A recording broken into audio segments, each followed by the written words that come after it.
వచ్చేసి rate of interest 10% అని ఇచ్చిండు. టైం పీరియడ్ 2 years అని ఇచ్చిండు. ప్రిన్సిపల్ అమౌంట్ 1000 రూపీస్ అని ఇచ్చిండు. అయితే ఇక్కడ మనకి కాంపౌండ్ ఇంట్రెస్ట్ ఎంత ఫైండ్ అవుట్ చేయమంటు. సో మనకు దీంట్లో వచ్చేసి రేట్ ఆఫ్ ఇంట్రెస్ట్ అనేది నెక్స్ట్ టైం పీరియడ్ ఉంది. సో మన దీంట్లో ఎఫెక్టివ్ ఇంట్రెస్ట్ అనే కాన్సెప్ట్ని యూజ్ చేసుకుందాం. ఎఫెక్టివ్ ఇంట్రెస్ట్, ఇది కాంపౌండ్ ఇంట్రెస్ట్ వచ్చేసి ఎఫెక్టివ్ ఇంట్రెస్ట్ అనేది ఇక్కడ రేట్ ఆఫ్ ఇంట్రెస్ట్ ఎంత టైం గ్యాప్ తీసుకున్నాం, 2 years తీసుకుంటున్నాం. ఈ 2 yearsలో కూడా ఈ రేట్ ఆఫ్ ఇంట్రెస్ట్ అనేది సేమ్ ఉంది, ఎటువంటి చేంజ్ లేదు. So 2r plus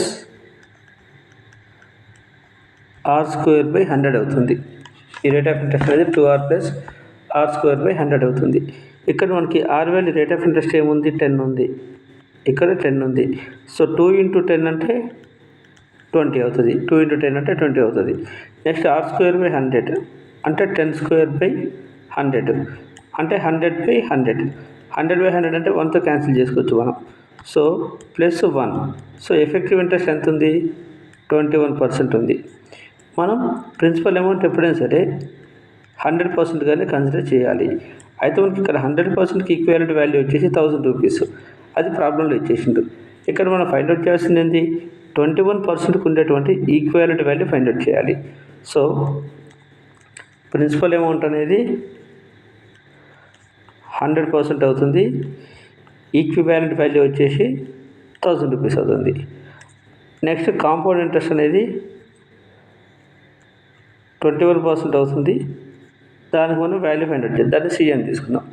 so C is equal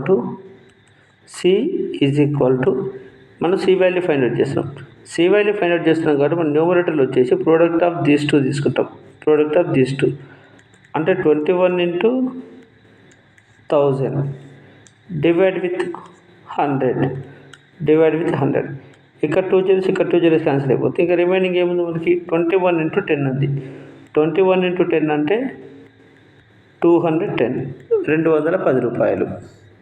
so ఇక్కడ మనకి ఈ 1000 రూపీస్ మీద 10% రేట్ ఆఫ్ ఇంట్రెస్ట్ తోటి 2 yearsలో వచ్చేటువంటి కాంపౌండ్ ఇంట్రెస్ట్ అనేది 210 రూపాయలు అవుతుంది.